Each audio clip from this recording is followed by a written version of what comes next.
science. C'est organisé à l'échelle nationale ici en France. Et grâce à Annie qui est là, notre association Mérindol Culture a pu s'intégrer dans cette fête.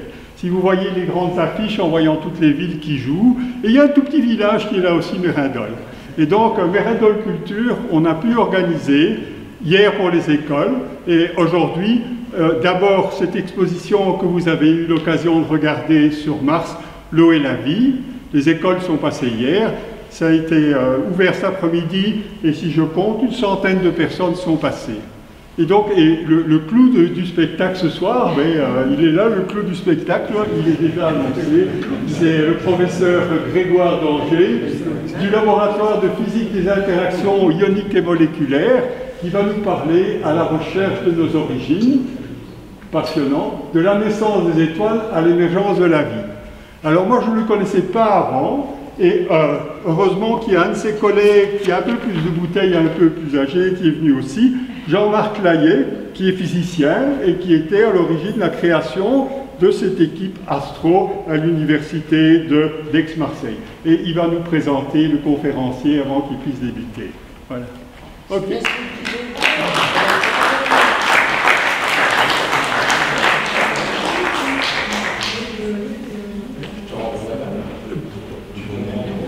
Petit problème de logistique, il faut peut-être des chaises en plus, là, c'est bon? Tout le monde arrive à s'asseoir? Non, je regardais s'il ne manquait pas une chaise. C'est bon? Ah, il y a des gens au premier rang, ils hésitent à venir au premier rang. Bon, alors, je voudrais d'abord remercier Dominique, parce qu'en fait, c'est grâce à elle que mon collègue Grégoire fait sa conférence, parce qu'on s'est rencontrés dans un endroit un peu improbable le soir, sous l'orage, si je me souviens bien, en buvant une bière, si je me souviens bien aussi. Et puis en discutant, on a été... j'ai dit, mais moi je connais quelqu'un dans l'astrochimie, ça peut être très intéressant. Et voilà, c'est à partir de là que les choses se sont faites. Et... On m'entend pas? Il paraît que là-bas... Non, on m'entend pas. Bon, je m'entends pas. Et là, on m'entend mieux? Non. Et là, on m'entend mieux? Oui. Voilà, alors donc c'est vraiment avec un grand plaisir que je vous présente Grégoire Danger, qui est professeur à Aix-Marseille Université, qui est aussi membre de l'Institut universitaire de France, qui est en fait une espèce d'académie, je dis une espèce d'académie des sciences, mais c'est l'Académie des sciences décentralisée, quelque chose comme ça. Hein. Et donc Grégoire a eu un parcours à la fois de chimiste et d'astrophysico-chimiste. Il a fait deux thèses, double thèse, à la fois en chimie analytique, vous allez voir pourquoi je vous raconte ça, à la fois en chimie analytique et puis en chimie prébiotique, hein, c'est comme ça qu'on peut le dire. Puis après, il a fait, après sa thèse, il a fait un stage en 2006, c'est ça, en 2006, il a fait un stage à la NASA, puis il est revenu et il a travaillé à l'Institut d'astrophysique de Paris-Sud, d'astrophysique spatiale à Paris-Sud, à Orsay, puis il est retourné à Montpellier, où il a refait de la chimie analytique. Avec tout ce bagage, eh bien, il était mûr pour développer l'exobiologie, et l'exobiologie, on a réussi à la développer. Donc, à cette époque, j'étais directeur du labo, d'un labo d'une centaine de personnes à Marseille, et il est arrivé, et il a vraiment renforcé cet axe qui mélange à la fois la chimie, l'astro, la bio, pour faire ce qu'on appelle de l'exobiologie, et de se frotter quand même un problème qui nous intéresse tous, c'est les origines de la vie. Voilà. Je ne rajouterai pas les dieux dans tout ça, mais là on ne va pas parler de ça. Il va vous présenter donc une conférence où il n'y aura pas trop de formules, je pense. Hein. Il y aura peut-être des cycles, des cycles atomiques. Mais voilà, il va vous faire une conférence où il va vous exposer l'ensemble des problématiques qu'il y a dans les origines de la vie et l'approche de la chimie qui est vraiment un apport fondamental. Donc Grégoire, je te laisse la parole et puis après je me tais.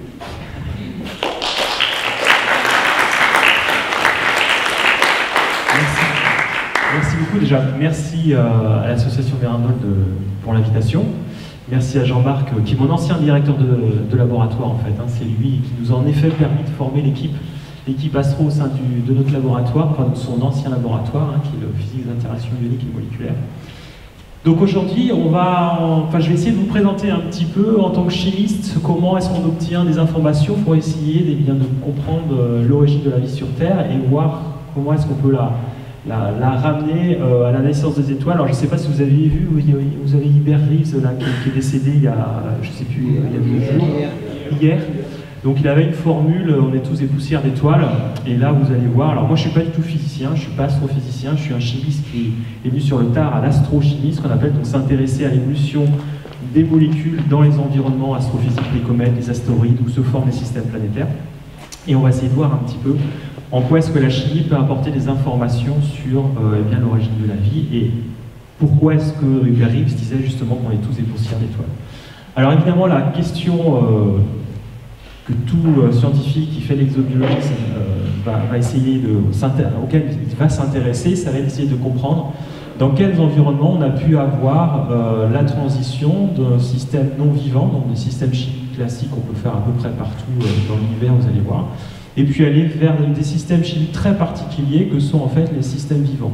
Nous, en tant que chimistes, lorsqu'on parle de micro-organismes, vous êtes que des systèmes chimiques extrêmement organisés, extrêmement complexes en termes d'organisation, mais au final, c'est que de la chimie, d'accord, particulière, on va le voir au fur et à mesure. Et donc l'idée, c'est qu'à un moment donné, on a eu une transition, et ce qu'on essaye de comprendre maintenant, c'est dans quelles conditions on a pu avoir cette transition sur la Terre, et est-ce que ces conditions, on peut les retrouver ailleurs, alors, dans le système solaire, et après vous avez des gens qui regardent les exoplanètes dans d'autres systèmes planétaires. Et donc là, on va suivre en fait un schéma, et vous allez voir que la chimie va tout vous lier, et à la fin, vous direz, c'est super, on a tout compris.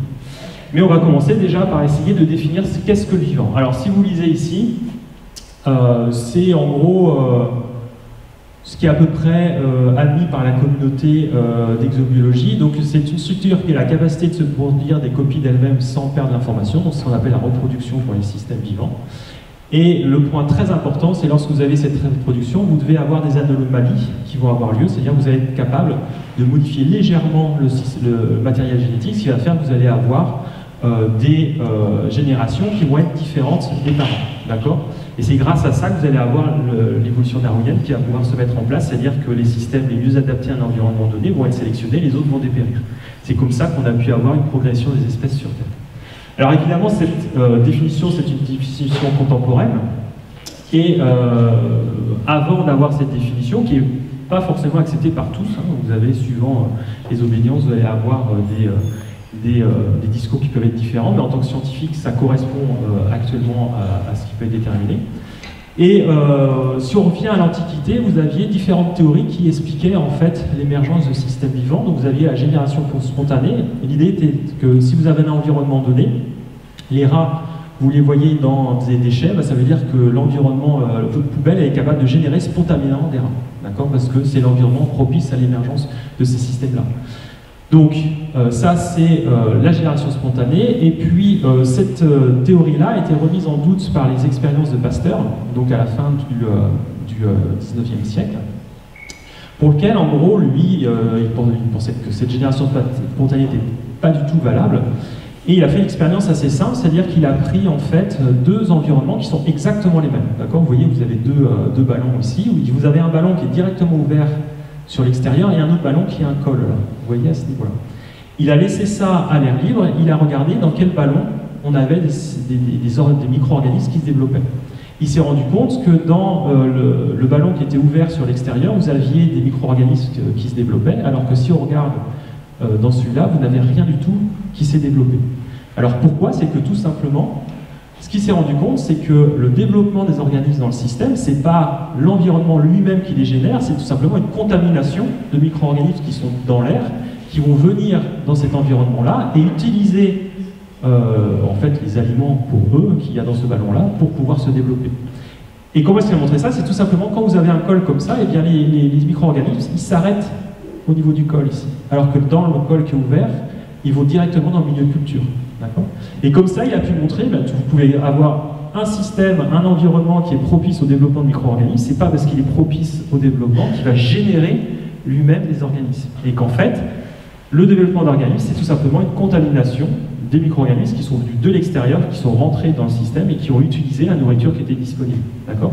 Donc en gros, cette expérience de Pasteur a totalement remis en question le principe de la génération spontanée, puisque là, vous démontrez que même si vous avez un environnement qui est propice au développement de vie, eh bien, la vie ne se développe pas d'un seul coup comme ça, par une étincelle. Donc ça, c'est le premier point. Le deuxième point, c'est le vitalisme. Alors le vitalisme, le principe, c'est que, donc on est là, cette fois-ci, 18e siècle, et même jusque vers le 19e siècle, début du 20e siècle. C'est Darwin qui a remis ça en question après. L'idée, c'était que toutes les molécules qui vous constituent, en fait, sont liées à une force vitale, donc une transcendance, qui fait que ça permet de donner vie aux molécules. Donc en fait, vous avez ce qu'on appelait les molécules vivantes, et à l'époque, c'est ce qu'on appelait les molécules, les chimies organiques. À contrario, vous avez la chimie organique, d'accord ? Inorganique, pardon. Donc tout ce qui était appelé chimie organique, c'était toutes les molécules qui étaient constitutives du vivant, parce que vous n'avez pas que la molécule, vous avez autre chose qui s'associait à cette molécule pour la rendre vivante. Et en fait, ça commençait à être mis en question par des expériences de chimistes, donc qui ont montré, alors ça c'est une molécule, c'est l'urée, alors je ne sais pas si vous allez uriner, vous avez de l'urée qui sort, et donc c'est une molécule qui était très connue à l'époque dans les systèmes vivants. Donc ça veut dire, si on reste dans le vitalisme, c'est-à-dire que cette molécule-là, en fait, eh bien, elle est unique au système vivant, parce qu'elle est générée par les systèmes vivants, donc c'est une molécule organique. Et ce qu'il a montré, c'est qu'en partant de molécules qui n'avaient rien à voir avec les systèmes vivants, donc là c'est l'isocyanate d'ammonium, il a chauffé ça, il a formé de l'urée. Donc pour la première fois, il montrait qu'à partir de molécules qui sont totalement dissociées des systèmes vivants, il était capable de former des molécules du vivant. Donc il ne croyait tellement pas qu'en gros il a refait X fois son expérience, et même dans les lettres, si vous lisez ces échanges, il remet vraiment en question lui-même ses résultats d'expérience, tellement ça allait à l'encontre des pensées de l'époque qui étaient vraiment le principe du vitalisme. Et donc ça, ce sont les premières expériences qui ont montré eh bien, que tout simplement les molécules du vivant, vous pouvez les faire totalement en dehors des systèmes vivants, et vous allez voir au fur et à mesure qu'on en retrouve dans les astéroïdes, dans les comètes, sur Mars, pas encore, peut-être bientôt, et vous allez voir qu'en fait il y en a partout. D'accord ? Alors, on avance un petit peu, et là on arrive sur, cette fois-ci, on va commencer à essayer de mettre les bases au niveau de la chimie pour essayer de comprendre. Donc on avait ces molécules disponibles, donc maintenant que j'ai appelé molécules organiques, c'est toute molécule qui a du carbone et de l'hydrogène. D'accord ? Donc c'est plus du tout lié uniquement au système vivant. Là maintenant je parle de tout ce qui va avoir à minima du carbone et de l'hydrogène, ce qu'on va appeler la molécule organique. D'accord ? Et là maintenant la question c'est comment est-ce qu'on va pouvoir utiliser ces molécules pour aller vers les systèmes vivants ? Comment est-ce qu'on va former des molécules de plus en plus grosses ? Et donc ça c'est Darwin. Alors vous connaissez peut-être Darwin surtout pour sa théorie de l'évolution des espèces, mais en fait il avait déjà une intuition très forte, ce qui était que si on veut aller vers la formation des systèmes chimiques tels que les systèmes vivants, eh bien il fallait, si vous lisez ici, dans quelques petites marches chaudes en présence de toutes sortes de sels d'ammoniac, d'acide phosphorique, de lumière et de chaleur d'électricité, qu'un composé protéine fut chimiquement formé. Ça veut dire quoi? Ça veut dire qu'il faut, comme on l'a vu ici avec Wöhler, des petites molécules qui n'ont peut-être rien du tout à voir avec les systèmes vivants, mais il faut les mettre ensemble avec de l'énergie, de l'eau, et puis peut-être qu'à un moment donné, on va pouvoir assembler des constructions chimiques qui vont ensuite pouvoir évoluer vers l'émergence des systèmes vivants. Donc là, ça veut dire quoi? Il commence à poser la base que, eh bien tout simplement, ça confirme ce qu'a fait Wöhler juste avant, c'est qu'on peut probablement former des objets chimiques qui sont présents dans nos systèmes vivants à partir de quelque chose qui n'a rien du tout à voir avec le système vivant. Et donc là, on va pousser un peu plus loin. Donc ça, c'est cette fois-ci donc début du XXe siècle. Donc vous avez deux scientifiques, Haldane et Oparin, qui vous écrivent cette chose: s'il n'y a pas de différence fondamentale entre les organismes vivants et la matière inanimée. Donc là, on enfonce le clou, c'est-à-dire que vous l'allez voir tout à l'heure, ce qu'on voit dans une météorite, ce qu'on voit dans une comète, d'accord, c'est la même matière qui vous constitue. Maintenant, après, la question, ça va être de déterminer pourquoi est-ce qu'à un moment donné, la matière s'est assemblée pour mener à l'émergence du système vivant, qui sont extrêmement particuliers en termes de chimie. Donc on va essayer de comprendre ça. Et le point derrière qui est important, c'est qu'en gros, ce qu'il vous dit, c'est que les propriétés caractéristiques de la vie ont pu provenir d'un processus d'évolution de la matière. C'est-à-dire que vous partez de molécules que vous trouvez dans l'environnement qui ne sont pas liées au système vivant, et dans un environnement bien particulier, elles vont pouvoir évoluer pour aller vers les systèmes vivants. Donc vous avez une filiation directe entre ce qui n'est pas vivant et ce qui est vivant, et toute la question c'est comment la transition s'est passée. Je reviens à la première slide qu'on avait au départ. Et donc là on va essayer de comprendre ça. Alors, si on suit le schéma d'un bon petit chimiste, l'idée, c'est là où on veut aller, donc les cellules vivantes, et il va falloir partir de les plus petites molécules que vous avez de disponibles. Ammoniac, donc du dioxyde de carbone, ça doit vous parler, monoxyde de carbone, du méthane, ce genre de molécules-là, et on va voir comment on peut partir ces molécules qui n'ont a priori pas grand-chose à voir avec ce qui nous constitue. Alors on peut relarguer du CO2 dans la respiration, on va consommer l'oxygène, parce que on va prendre l'énergie de l'oxygène. Mais on va essayer de comprendre, en gros, comment à partir et dans quel réservoir, dans quels environnements on va pouvoir partir ces petites molécules pour aller former ce qu'on appelle les building blocks. Alors je vais vous décrire tout à l'heure ce que c'est les building blocks. C'est tout simplement les petites molécules qui vont être constituées de vos protéines, ADN, ARN, ça va vous parler ce genre de termes-là. On va voir donc quel type de molécules on va essayer de former, et puis après comment est-ce qu'on va pouvoir les associer pour former les protéines, les ADN, les ARN, et ensuite comment ces macromolécules vont pouvoir interagir pour aller former les premières cellules, et ensuite derrière évoluer vers les systèmes vivants. Donc on va suivre ce schéma-là, et étape par étape, on va essayer de comprendre dans quels environnements on peut trouver ces molécules. Alors première chose, c'est de déterminer à peu près dans quelle période on va s'intéresser à cette chimie qui a l'environnement qui a permis d'avoir la transition du non-vivant au vivant. Donc là, c'est une échelle géologique. Alors moi, je ne suis pas du tout géologue, hein, donc ne posez pas de questions là-dessus. Par contre, ce qui est important pour moi, c'est de vous montrer où on va se situer. Donc les premières traces avérées, elles sont à 2,7 milliards d'années. Donc à peu près 100% de la... Allez, 99% est toujours un scientifique qui n'est pas d'accord. 99% de la communauté qui est spécialiste de ça estime qu'à 2,7 milliards d'années, vous avez des traces des premières formes de vie. À 3,8 milliards d'années, vous avez à peu près 75% de la communauté qui est d'accord pour le fait que des microfossiles, des fossiles de systèmes vivants ont été détectés. Donc en gros, on part ici, déjà à 3,8 milliards d'années, il y aurait déjà une forme de vie extrêmement complexe, extrêmement organisée qui s'est développée. Vous avez à 4,1 milliards d'années, donc là vous avez plus que 15% de la communauté qui est d'accord, qui présente peut-être qu'il y aurait des fossiles, mais après ça commence à être très difficile de pouvoir différencier, tout simplement parce que vous avez toute l'évolution de la Terre en tant que géochimie qui a reprocessé toute la matière, vous avez par-dessus la biologie qui a aussi transformé la matière. Donc plus vous remontez dans le temps, plus c'est difficile d'avoir des traces géologiques de ce qu'il y avait à cette époque-là. D'accord ? Mais vous avez quand même un papier qui est sorti pour dire que potentiellement il y aurait des traces de vie il y a 4,1 milliards d'années. Bon, en gros, nous, on va s'intéresser à l'environnement entre 4,3 milliards d'années et 3,8 milliards d'années. Ici, les 200 millions d'années que vous avez à ce niveau-là, en fait, vous avez la Terre, c'est une goutte de feu.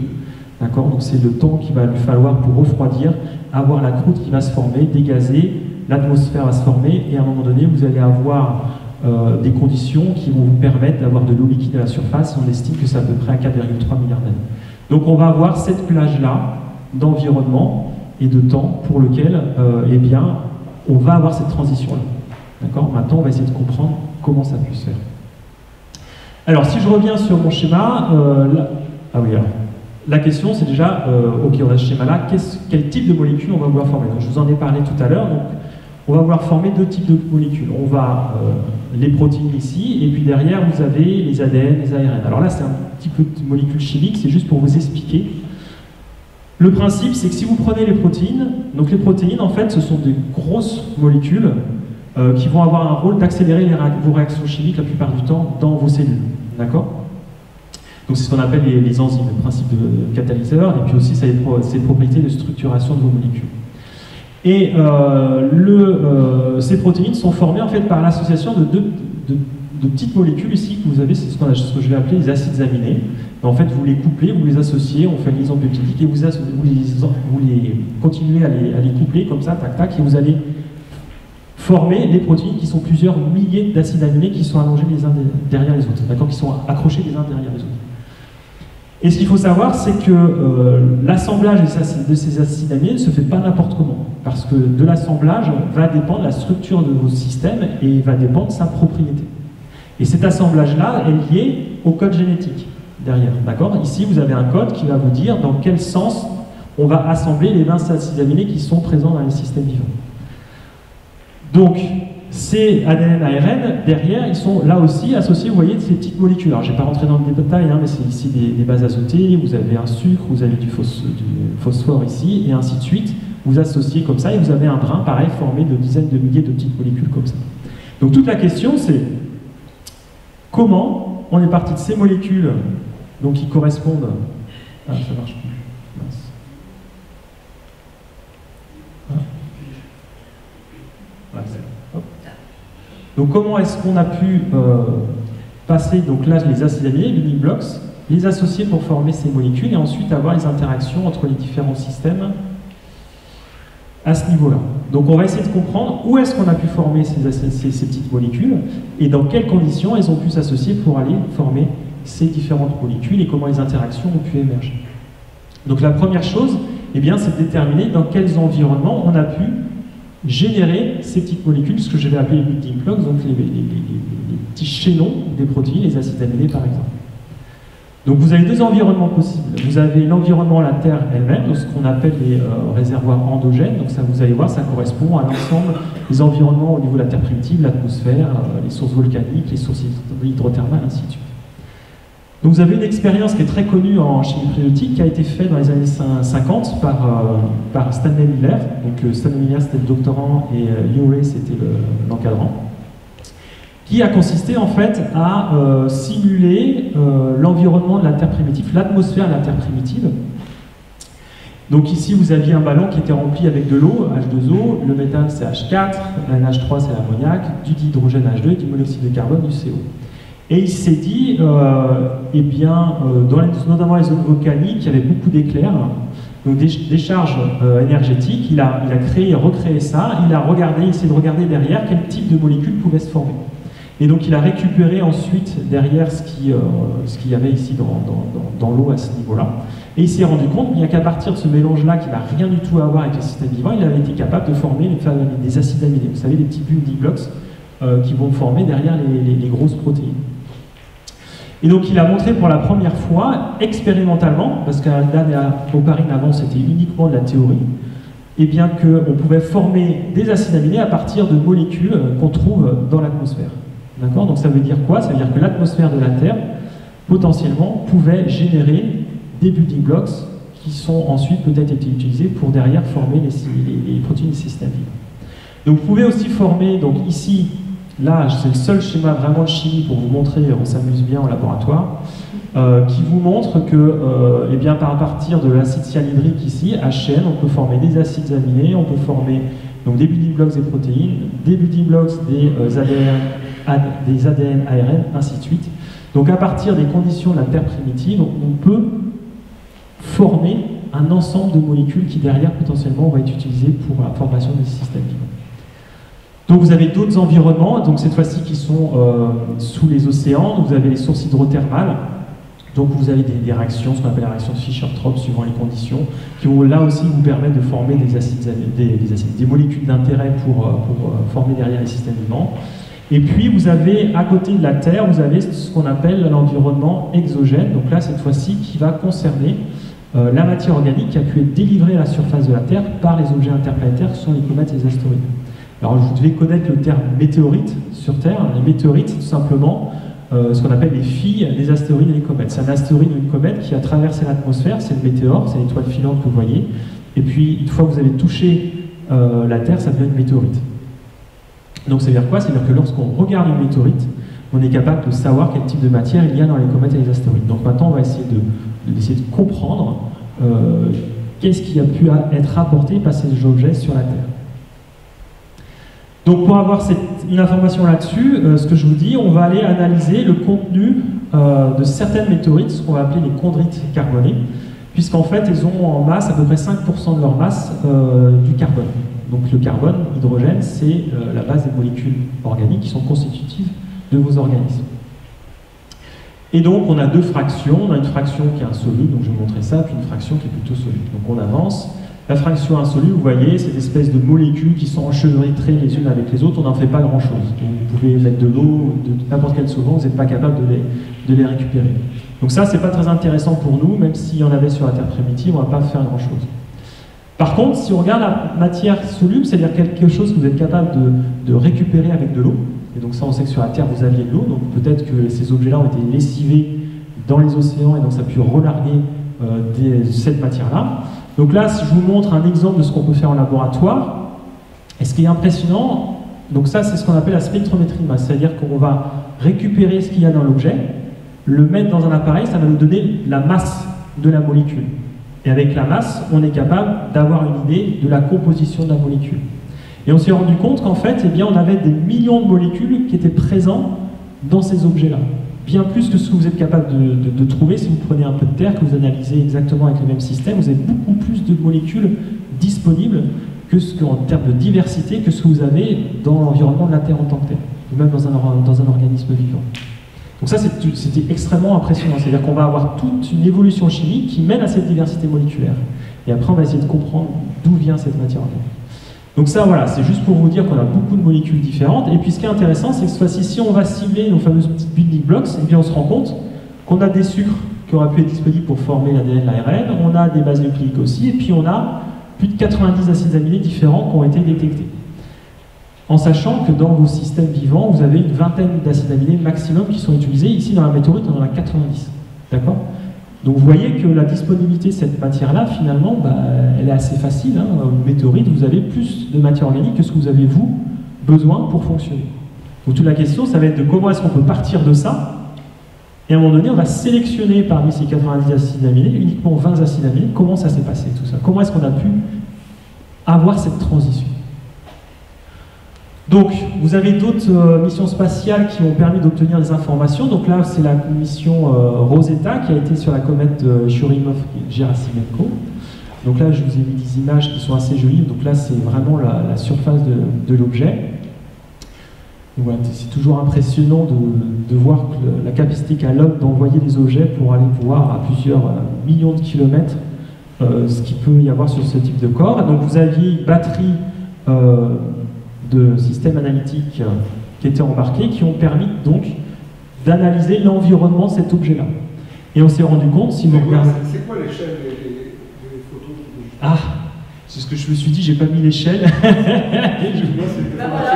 C'est formation professionnelle. Je sais plus, je vais te dire une bêtise si je te dis. Et je crois que c'est plusieurs dizaines de kilomètres ici, hein, il me semble. Mais dans le détail, je saurais. J'ai eu exactement la même réflexion, je me suis dit, j'ai pas mis l'échelle. Et donc si vous regardez ce qu'on a été capable d'analyser, donc vous avez plein de molécules différentes, je ne vais pas rentrer dans le détail, mais là vous voyez qu'on a une certaine diversité moléculaire.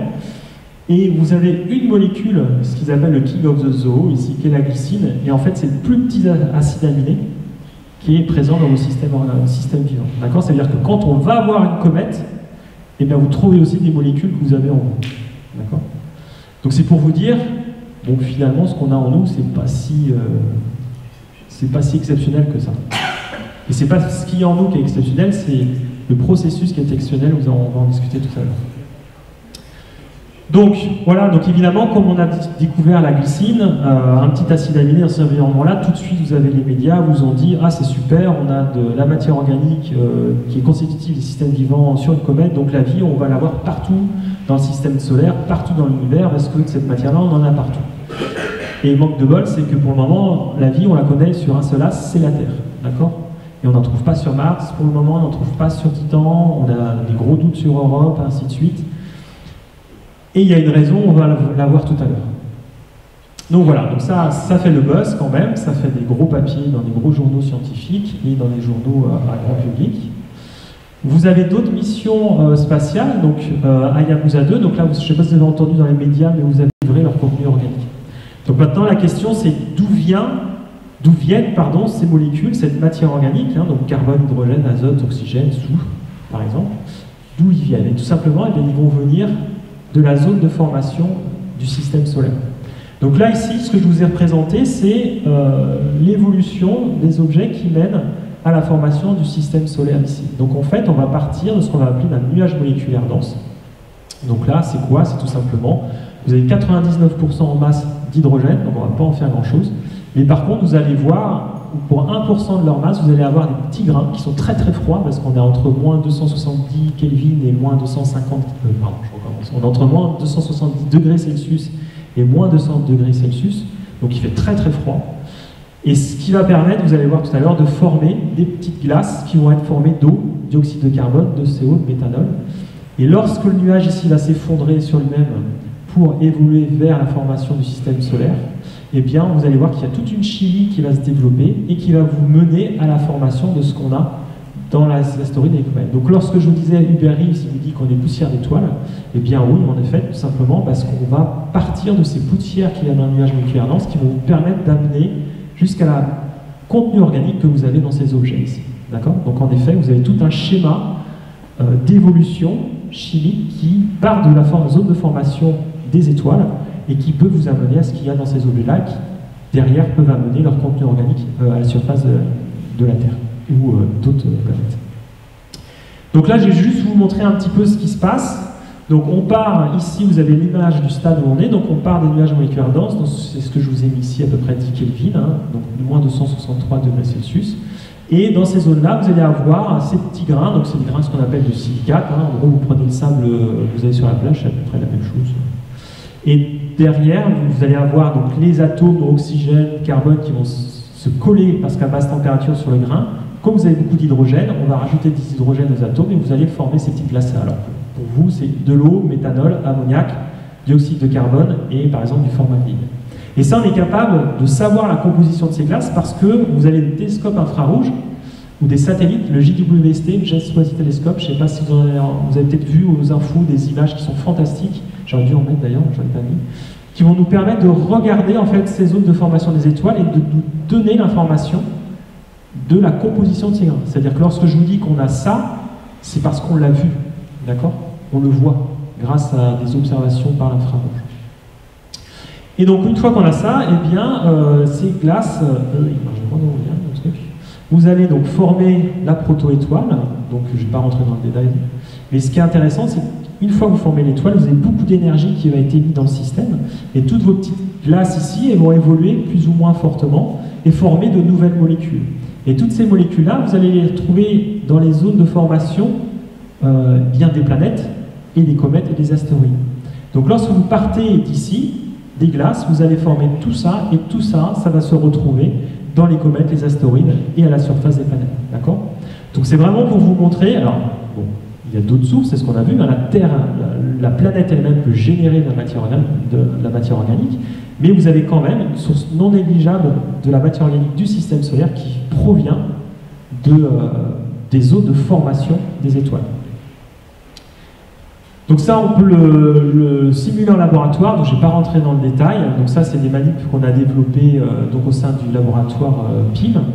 Et là, en fait, tout simplement à l'intérieur, eh bien, on va avoir un système qui va refroidir aux températures dans lesquelles peuvent se trouver les glaces dans les nuages, dans les zones de formation des étoiles. Et on va soumettre ces glaces à des processus énergétiques auxquels elles peuvent être soumises lorsque l'étoile va se former. Et comme ça, derrière, donc là par exemple, vous voyez, on a un spectromètre infrarouge, donc c'est le même principe que lorsqu'on observe les zones de formation des étoiles pour avoir une information sur la composition de ces glaces. Et là, ça va nous donner une information sur la chimie qui se passe dans ces environnements-là. D'accord ? Et donc nous, notre boulot, c'est eh bien, de comprendre comment s'est formée la matière organique que vous trouvez dans les comètes, les astéroïdes et les météorites. Donc voilà, donc tout ça pour dire que lorsqu'on part d'ici, on va jusqu'aux astéroïdes et aux comètes, bah, si cette évolution-là vous permet donc de générer une très grande diversité moléculaire, donc c'est un réservoir de molécules qui ensuite va pouvoir être disponible à la surface des planètes par exemple. Et donc maintenant la question, ça va être on va essayer maintenant de comprendre. Donc là vous avez vu, on a différents types de réservoirs. On a ces building blocks, on les a observés dans les astéroïdes, les comètes. On sait que ça pouvait se former dans les environnements de la Terre. Et maintenant on va essayer de comprendre comment est-ce qu'on va pouvoir associer ces molécules pour aller vers la formation des systèmes vivants contemporains. Donc le principe est ici. Donc ça, c'est ce qu'on appelait, donc classiquement, c'est ce qu'on va appeler la chimie prébiotique. La chimie prébiotique, c'est prébiotique, avant la vie. Et donc c'est toutes les sciences chimiques qui vont s'intéresser à comment est-ce qu'on a pu former les molécules et les assembler. Vous avez besoin de la matière organique. Le problème que vous avez, c'est que les lois physiques font entre la matière, évidemment, mais ce n'est pas suffisant et il est nécessaire d'avoir de l'énergie derrière. Et si vous avez cette association-là, on va avoir ce qu'on appelle l'auto-organisation de la matière, c'est-à-dire que la matière va pouvoir associer, on va associer les petites molécules sans aide extérieure. Vous n'aviez pas un chimiste à l'époque qui vous a dit je vais mettre deux acides aminés ensemble. Là, c'est vraiment ce qu'on appelle l'auto-organisation de la matière, et ça va dépendre des conditions dans lesquelles vous vous trouvez.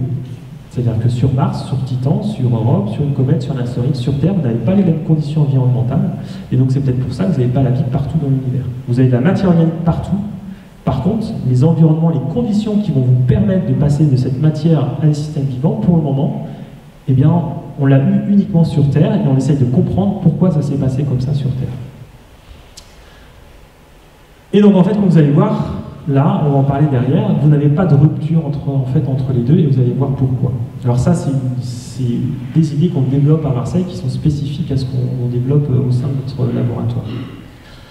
Alors, pourquoi je vous dis ça? Donc, pour nous, en fait, vous avez tout ce qui va être la chimie qui est générée de manière ce qu'on appelle abiotique, donc en dehors de tout système vivant. Donc, ce que vous avez dans les atmosphères, les volcans, les sources hydrothermales, et puis tout ce qui va provenir des objets interplanétaires, des comètes, et ainsi de suite. D'accord? Tout ça, c'est la matière qui est disponible.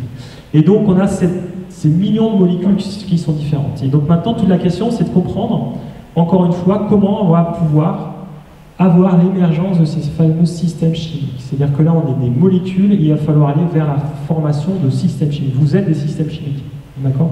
Vous êtes des systèmes chimiques extrêmement complexes, mais vous êtes une association de molécules et cette association de molécules vous donne la capacité d'avoir des propriétés particulières qui nous ont permis depuis les premières cellules d'aller jusqu'à ce que nous sommes maintenant. Et cette émergence, cette transition, en fait, n'a lieu, comme on le disait tout à l'heure, que dans des environnements très spécifiques. D'accord? Donc la Terre a été un de ces environnements-là. On sait que, bon, sur Mars, il y a des gens qui veulent y croire, mais on n'y croit pas trop, qu'on puisse trouver de la vie. Vous avez les satellites glacés, par exemple Europe ou Encelade, qui ont des océans sous les calottes glaciaires, où des gens aussi proposent la possibilité d'avoir la présence de vie. Mais toute la question, en fait, c'est est-ce que ces environnements ont pu permettre cette transition de la matière organique vers cette chimie prébiotique qui est une chimie très particulière des systèmes. Et une fois que vous avez ces systèmes chimiques qui ont émergé, bien tout simplement derrière, vous n'avez plus de rupture entre la chimie prébiotique et la biochimie, vous avez tout simplement une évolution continue qui est contrainte par les propriétés de votre environnement. C'est-à-dire qu'en fait, l'évolution darwinienne que vous appliquez au système vivant, qui fait que c'est l'espèce la plus adaptée à un environnement qui va prendre la place sur les restantes, et bien au niveau chimique, c'est exactement la même chose. Une fois que vous avez l'émergence de ces systèmes-là qui sont capables de se reproduire, ils vont acquérir la capacité d'évoluer et vous allez avoir une évolution continue, vous n'avez plus de rupture. Donc la question, elle n'est plus entre la chimie prébiotique et la biochimie, elle est quels sont ces environnements qui nous ont permis d'obtenir une sélectivité, une auto-organisation de la matière pour aller vers ce processus-là. Et c'est là-dessus maintenant qu'on travaille, parce que vous avez vu que toute la partie génération de matière organique, maintenant on comprend qu'on peut en faire à peu près partout, suivant l'environnement. Maintenant, la question c'est comment on a pu avoir cette transition-là, et surtout quels paramètres dans l'environnement nous ont permis d'obtenir ça. Et si on arrive à répondre à cette question-là, on pourra savoir si c'était unique à la Terre, ou au contraire, si on peut le trouver dans plein d'environnements différents. Donc cette question-là, c'est le gros débat qu'il y a dans la communauté scientifique.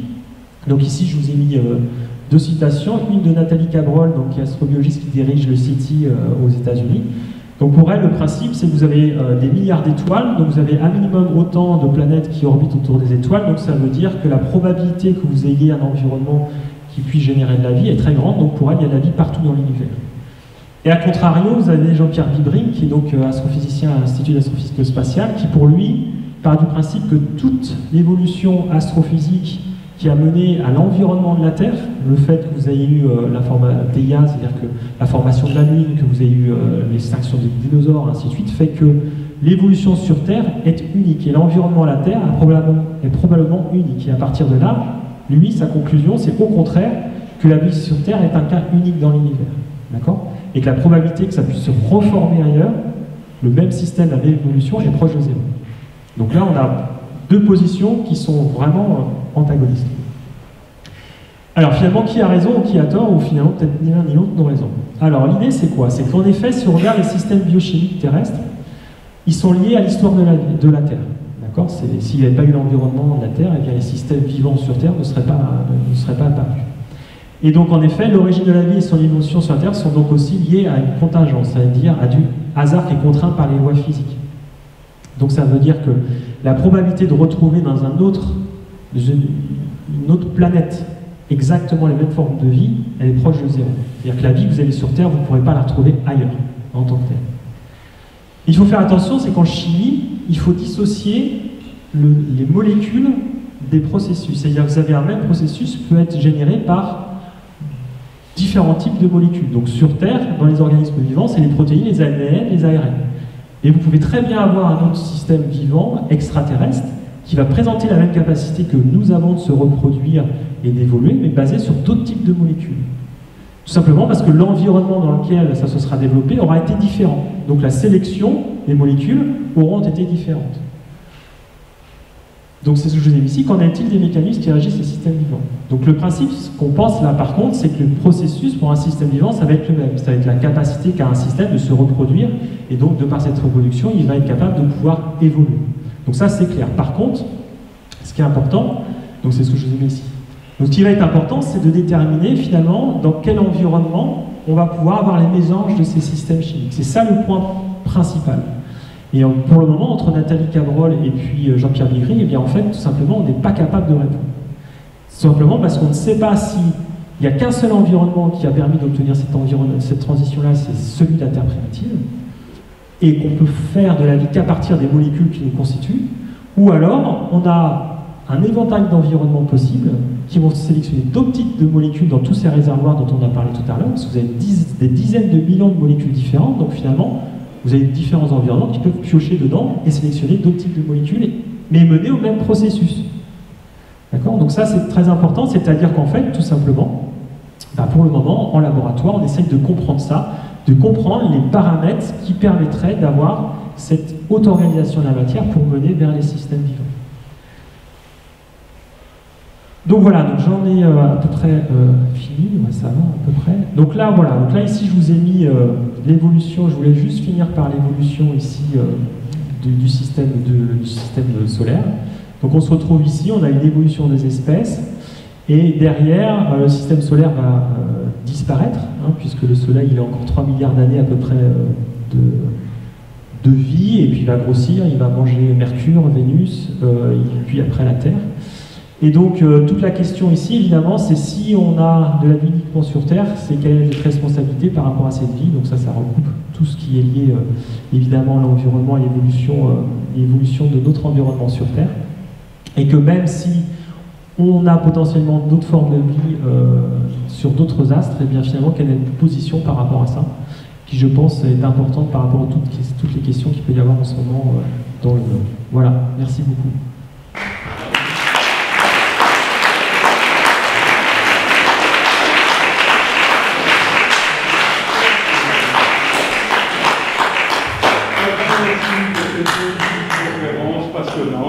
Et donc, je suppose que tu es prêt à prendre les questions de l'auditoire. Est-ce qu'il y a des questions, je suppose? Oui. Oui. Sur la première diapo, oui. Vous montrez, vous dites que c'est la toute première.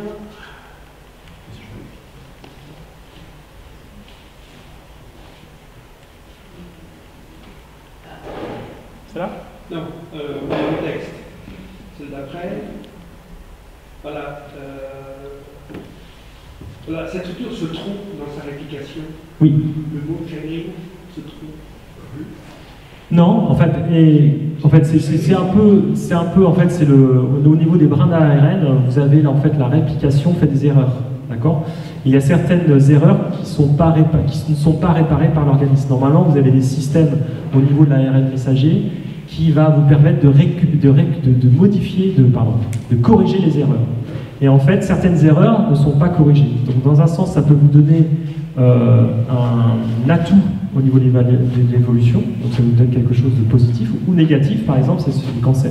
Hein, c'est exactement ça. C'est-à-dire que vous avez une erreur qui n'est pas corrigée par la machinerie de votre cellule, et qui fait qu'à un moment donné, vous perdez l'horloge de la cellule, en fait.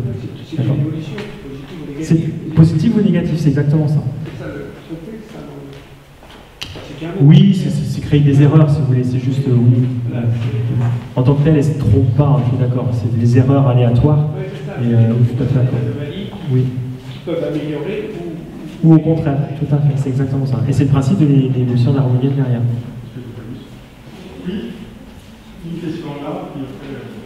D'après la définition du vivant, structure qui a la capacité de reproduire des copies, Oui. les virus, vous les mettez là-dedans? Alors c'est toujours la grande question. Moi je ne suis pas spécialiste. Alors à Marseille, vous avez des gens qui sont spécialistes de. C'est Jean-Michel Clave. Ouais. Oui. D'après. Ça marche? D'après la définition du vivant, est-ce que vous classez les virus dans le vivant? C'est la grande question en fait. Ça, il y a des gens qui vous disent oui, il y a des gens qui vous disent non. Alors ce qui est sûr, c'est que le système, le virus a besoin d'un hôte pour pouvoir se reproduire. D'accord? J'ai pas la question. C'est-à-dire que vous allez à Marseille, je vous disais, vous parlez avec Jean-Pierre Clavry, il va dire oui, et puis vous avez Madame Albergel, la consultante Albergel, c'est ça qui va vous dire pas trop. Donc je suis pas spécialiste, je peux pas répondre à votre question. Mais c'est un grand débat qu'il y a entre les virologues et puis les gens, les théories d'évolution. À quel niveau ils sont apparus? Est-ce que c'est les premiers systèmes? Est-ce que voilà, je sais pas. Il y avait d'abord là-bas au fond. Attendez, on passe le micro. À qui le micro? On sait synthétiser toutes les molécules qui constituent une cellule. Oui. Ab initio. Oui. Donc, en principe, si vous aviez la soupe originelle, avec les outils que vous avez, vous devriez être capable de produire une cellule Exactement. qui devrait être capable de vivre. Tout à fait. Mais on ne sait pas le On sait faire. faire ça. Non. Ça, c'est la biochimie moléculaire. La chronicité des événements, de la construction. En fait, c'est exactement ça. C'est-à-dire que ce qui est important de comprendre, c'est que vous avez un système moléculaire, il est fait de molécules, d'accord? Mais c'est pas le fait de mettre toutes les molécules dans un tube à essai qui va vous permettre d'avoir le processus. C'est que derrière, il y a des subtilités, et il faut comprendre que les cellules qu'on a même dans une bactérie, elles sont extrêmement complexes au niveau métabolisme. Les interactions entre les molécules que vous avez au sein des cellules ou au sein des bactéries, par exemple, c'est des choses qui sont extrêmement complexes, déjà rien qu'à comprendre. Et vous avez, à mon avis, je ne suis pas biologiste ou biochimiste, mais je pense que vous avez très peu d'organismes pour lesquels on connaît toute la machinerie moléculaire et comment tout fonctionne.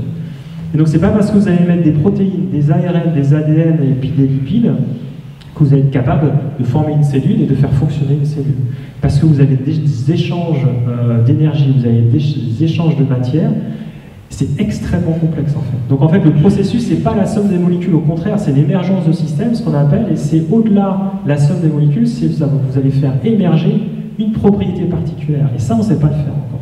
Alors ils arrivent à faire de la réplication en tube d'ARN ou des choses comme ça, et de voilà, faire des études qui montrent qu'on est capable de simuler des processus d'évolution, mais reconstituer une cellule, il y en a qui essaient, mais c'est très très très complexe. Il y a des chercheurs récemment qui ont essayé de fabriquer des cellules artificielles à partir d'éléments chimiques. Mais c'est très hypothétique encore.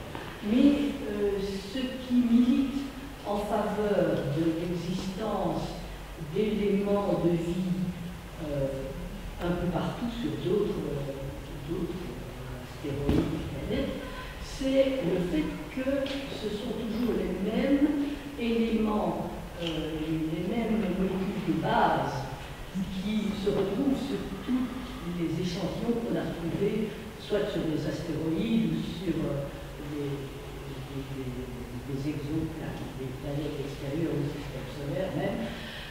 Et donc c'est toujours quand même la chimie du carbone, parce qu'il y a eu des théories qui voulaient que ce soit une chimie du silicium qui a les mêmes propriétés chimiques à peu près que le carbone. Mais que je sache, il n'y a pas d'éléments de briques de silicium similaires au carbone. Ce serait le silicium qui remplacerait le carbone. Donc, je pense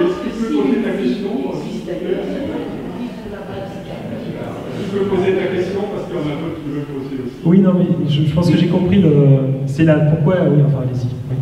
Donc la question est simplement que je pense qu'il faut une chimie basée sur le carbone, mais comme vous le dites, pour faire ces molécules très particulières, il faut d'abord que les réactions entre les éléments du brique soient hautement non linéaires, qu'elles soient alimentées par des flux, ça vous l'avez bien fait remarquer, mais que le passage du chimique au vivant se passe par des non-linéarités, par des sauts liés à des amplifications de fluctuations, c'est des transitions de phase. Mais c'est exactement ça. C'est-à-dire que c'est exactement ce que je vous ai mis tout à l'heure à la fin sur le schéma, c'est que c'est des transitions de phase. Vous devez avoir l'émergence de systèmes en effet non linéaires, puisque vous êtes plus sur des systèmes linéaires, vous êtes non linéaires, c'est des systèmes qui sont capables de se rebondir derrière et hors équilibre. Donc c'est exactement ça. C'est pour ça que je vous disais, c'est pas parce que vous avez de la matière organique partout, donc basée sur le carbone, ça c'est oui, on en a partout. Mais c'est quelles sont les conditions justement pour avoir l'émergence, cette transition de phase. Et ça, on ne sait pas. C'est la question. Non, si la discussion en deux personnes, je propose que vous la fassiez après, à la fin de la conférence, pour que d'autres aient l'occasion de poser leurs questions. Est-ce qu'il y avait d'autres questions? Oui, là. On peut avoir quelqu'un qui n'a pas entendu parler. Je ne suis pas scientifique, donc c'est une question un peu plus naïve. Il n'est pas allumé, lui. Si.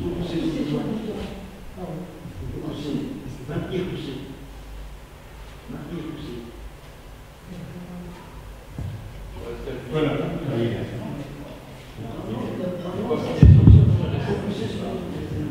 Mais je crois qu'en fait, c'est un peu la même que le monsieur, et donc vous avez à partie répondu.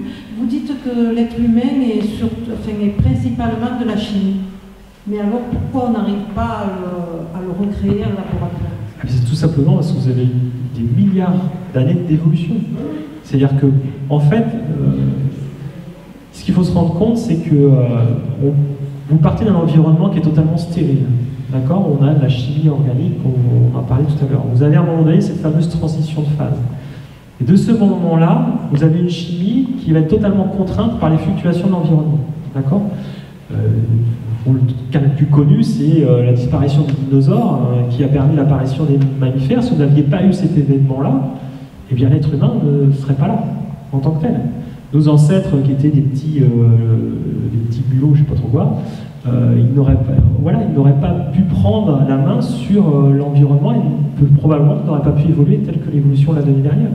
Donc en fait, vouloir à partir de zéro recréer un être humain, c'est totalement impossible. Même une cellule, à mon avis, la plus simple que vous pouvez avoir, la bactérie la plus simple que vous pouvez avoir, on ne sera pas capable de la recréer.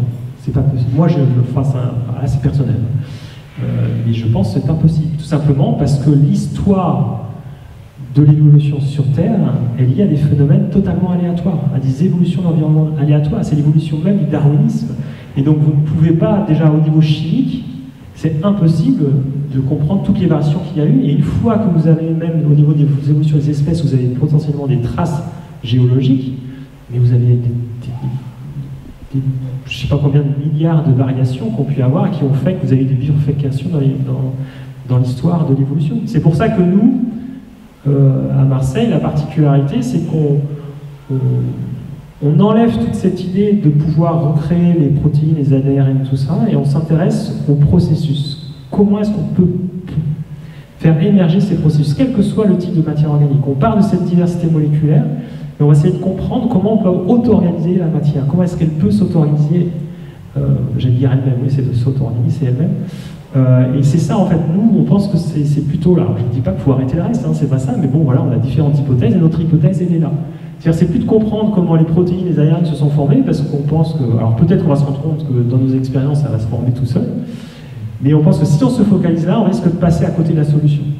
Et donc on préfère, voilà, on se dit, on a ce qu'il y a dans une météorite, un astéroïde, c'est à peu près équivalent à ce que vous aviez généré au niveau de l'environnement de l'après-midi. Et donc on essaie de comprendre comment les paramètres de l'environnement vont impacter l'évolution chimique. C'est ça. Et on veut voir émerger le processus en tant que tel, quelle que soit la molécule ou l'ensemble de molécules qui sont à la base de ce processus-là. Donc ça sera peut-être des acides aminés pour former une protéine ou peut-être totalement autre chose, peu importe. Mais si on arrive à comprendre les différents paramètres qui permettent de générer ces processus, et bien là on a gagné, parce qu'on pourra dire, alors peut-être qu'on n'y arrivera jamais, tout simplement parce que c'est tellement un environnement qui a des conditions très particulières, qui a été à ce moment-là unique sur Terre, et donc la vie elle sera unique à l'environnement de la Terre, parce que la probabilité de recréer un environnement identique à la Terre est proche de 0, ça je rejoindrai Jean-Pierre Pellegrini, mais pour le moment on n'a pas la réponse à ça. Et voilà. Vous avez une question là-bas au fond? Oui, en fait vous avez presque répondu, je crois, et si on revient justement à la question clé qui est celle de l'autoreproduction de la matière, et qu'on part de ces premières molécules qui sont finalement pas si organiques que ça, est-ce que vous avez une préférence sur, enfin une préférence ou des sortes une intuition sur le type de molécule qui serait le plus à même de rentrer dans un processus d'autoreproduction, d'emballement? Alors on n'a pas de molécules en tant que telles, on a ce qu'on appelle des fonctions chimiques sur les molécules. Les molécules en fait, vous pouvez avoir des molécules qui sont porteurs d'énergie. Je vous ai dit tout à l'heure, il nous faut de l'énergie dans le système. Donc en fait, lorsque vous avez un mélange de molécules, vous avez des molécules qui vont avoir l'énergie, qui vont pouvoir transmettre cette énergie à d'autres molécules et permettre le déclenchement potentiellement de ces fameux systèmes qui vont s'auto-organiser. Donc nous, en chimie, ça va être tout ce qui va être les nitriles, tout ce qui va être à base de soufre, les sulfures, des choses comme ça, qui peuvent être intéressants pour déclencher ce genre de chimie-là. Donc oui, on sait à peu près quel type de fonction chimique, et quand vous regardez ce qu'on a dans les météorites, ce qu'on est capable de générer dans les environnements interprétés, on génère ce genre de molécules-là. Tout simplement, si vous partez d'énergie plus physique, les photons, les ions, les choses comme ça, et ça vous permet d'impacter la matière, le métal, le CO2, des choses comme ça, et on va aller vers la formation de ces molécules qui sont riches en énergie. Et l'idée, c'est comment est-ce qu'on pourrait utiliser cette énergie chimique pour la transférer derrière et avoir l'émergence de ce fameux système. Donc on a des idées. Il y avait encore une question ici. Oui, je vais élever le débat, le mettre à zéro. Les extraterrestres. On en parle de plus en plus, oui, ça fait rire déjà. Vous avez vu le panneau là-bas? Voilà, oui, on en parle de plus en plus. J'ai un copain qui croit très fort, qui m'a montré des éléments assez plus que troublants. Qu'est-ce que vous en pensez? Alors, les extraterrestres. Le problème, le gros problème qu'il y a, c'est que l'être humain a tendance de voir l'extraterrestre à sa propre image. Alors, ce que je vous ai dit, c'est que la probabilité qu'on ait un extraterrestre qui nous représente, à titre personnel, c'est 0. D'accord ? Donc ça veut dire que vous allez avoir peut-être des formes extraterrestres, mais peut-être qu'on n'est pas capable de les identifier, tout simplement parce que si, comme je vous disais, vous avez un environnement qui a généré des processus identiques à ce que nous sommes, mais à partir d'autres molécules, vous pouvez envoyer des sondes sur Mars, par exemple, vous cherchez les molécules qui sont les briques de nos systèmes, et si votre système n'est pas formé à partir de ces briques-là, vous ne saurez pas qu'il est là. Donc la seule possibilité de pouvoir les identifier, c'est de regarder les échanges que vous avez dans l'environnement. Puisque vous savez qu'un système vivant, il a besoin de prendre de l'énergie, il rejette des déchets. Donc il faut regarder les échanges d'énergie et de matière qu'il y a dans un environnement. Et ce n'est pas en envoyant un robot sur Mars avec les capacités analytiques qu'on a qu'on sera capable de le faire. Donc le problème, il est là. Enfin, oui, après, vous avez la NASA qui a ouvert ses dossiers, vous avez, je ne sais plus comment ça s'appelle, au CNES, là, j'ai oublié le nom. Vous avez des objets, des événements non expliqués, mais ça ne veut pas dire que c'est des soucoupes volantes avec les extraterrestres dedans. Donc, j'ai pas de réponse. Enfin, je veux dire, c'est ce genre de choses. Il faudrait regarder les éléments qu'à votre avis et puis en discuter. Mais moi, le problème que j'ai, c'est que déjà avoir une vie intelligente et donc avoir toute l'histoire, l'évolution des systèmes qui mènent à une vie intelligente, on ne sait pas quels sont les paramètres qui ont été sélectionnés à un moment donné, qui ont permis d'arriver à des formes de vie telles que nous sommes, qui sommes intelligentes. Alors après, il y a des gens qui vont dire, l'être humain n'est pas intelligent aussi.